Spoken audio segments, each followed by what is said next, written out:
ಮುದ್ದಾಗಿ ರೀಲ್ಸ್ ಮಾಡ್ತಿರೋಳ ಹೆಸರು ನವ್ಯಶ್ರೀ ಅಂತ. ಮಿಡಲ್ ಕ್ಲಾಸಲ್ಲಿ ಹುಟ್ಟಿರೋ ನವ್ಯಶ್ರೀಗೆ ರಾಜ್ಕುಮಾರ್ ಅಂತ ಹುಡುಗನ ನೋಡಿ ಮದುವೆ ಆಗ್ಬೇಕನ್ನೋ ಆಸೆ ಇರುತ್ತೆ. ಆದರೆ ನವ್ಯಶ್ರೀಗೆ ಹುಡುಗ ಸಿಕ್ಕಿದ್ದು ಮತ್ತೆ ಯಾರು ಕಲರ್ ಕಾರ್ ತೋರಿಸಿ ಯಾರೆಲ್ಲ ನಂದೆ ಅಂತ ಹೇಳಿ ಕಾಗೆ ಆರಿಸಿ ಮದುವೆ ಆಗಿದ್ದ ಚಿಕ್ಕಬಳ್ಳಾಪುರ ಕಿರಣ್. ಮದುವೆ ಆದ ಮೇಲೆ ಗೊತ್ತಾಗಿದ್ದು ಕ್ಯಾಬ್ ಡ್ರೈವರ್ ಕಿರಣ್ ಅಣ್ಣನ ಬಂಡವಾಳ. ಅಲ್ಲಿಂದ ಶುರುವಾಯಿತು ನೋಡಿ ಇಬ್ಬರ ಮನಸ್ತಾಪಗಳು. ಈ ಪ್ರೀತಿ ಪ್ರೇಮ ಅನ್ನೋದೆಲ್ಲ ಹೀಗೆ ಕಣ್ರಿ. ಕಲರ್ ಕಾರ್ ತೋರಿಸಿ ಮದುವೆ ಆಗಿದ್ದ ಕಿರಣ್ ದಾಂಪತ್ಯ ಜೀವನ ಕೂಡ ಚೆನ್ನಾಗಿ ನಡೀತಾ ಇರಲಿಲ್ಲ. ಡ್ಯಾನ್ಸರ್ ಆಗಿರುವ ನವ್ಯಾಗೆ ಒಂದು ದೊಡ್ಡ ಕೋರಿಯೋಗ್ರಾಫರ್ ಆಗಬೇಕು ಅಂತ ಕನಸು ಕೂಡ ಇತ್ತಂತೆ.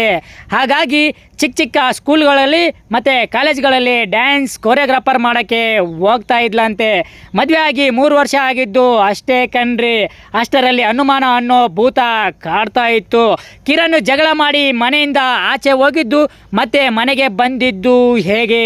ಡೂಪ್ಲಿಕೇಟ್ ಕೀ ಬಳಸಿ ಮನೆ ಒಳಗಡೆ ನುಗ್ಗಿದ ಕಿರಣ್ ದೇವರ ಕೋಣೆಯಲ್ಲಿ ಅಡಗಿ ಕುಂತಿದ್ದು ಗೊತ್ತೇ ಆಗಿರಲಿಲ್ಲ ನವ್ಯಶ್ರೀಗೆ. ಬರ್ತಾರೆ ಮಲಗಿ ಸ್ವಲ್ಪ ಹೊತ್ತಾದಮೇಲೆ ಆಕೆ ಈತನ ಹೆಂಡತಿ ನವ್ಯಶ್ರೀ ಏನಿದ್ದಾಳೆ ಆಕೆ ಮತ್ತೆ ಹೊರಗಡೆ ಬಂದು ಹಾಲಲ್ಲಿ ಒಬ್ಬನ ಆಕೆಯ ಪರಿಚಿತನ ಜೊತೆಗೆ ಒಬ್ಬನ ಜೊತೆ ವಿಡಿಯೋ ಚಾಟಲ್ಲಿ ವಿಡಿಯೋ ಮೆಸೇಜಿಂಗ್ ಮಾಡ್ತಾ ಇರ್ತಾಳೆ. ದೇವ್ರ ಮನೆಯಲ್ಲಿ ಏನು ಹೊತ್ಕೊಂಡು ಕೂತಿರ್ತಾನೆ ಎಲ್ಲ ಕೂಡ ಕಾಣ್ತಾ ಇರ್ತದೆ. ಎಕ್ಸ್ಟ್ರಾ ಮ್ಯಾರಿಟಲ್ ಅಫೇರ್ ಇದೆ ಅಂತ ಹೇಳ್ಬಿಟ್ಟು ಗೊತ್ತಾಗ್ತದೆ.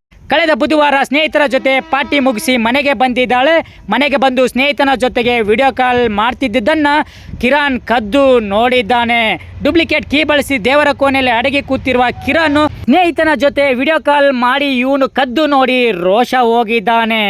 ನವ್ಯಶ್ರೀ ಮಲಗ್ತಿದ್ದಂತೆ ಕಬ್ಬಿಣದ ರಾಡಿನಿಂದ ತಲೆಗೆ ಹೊಡೆದು ಚಾಕುವಿನಿಂದ ಕುತ್ತಿಗೆಯನ್ನು ಕುಯ್ದು ಬರ್ಬರ ಹತ್ಯೆ ಮಾಡಿದ್ದಾನೆ.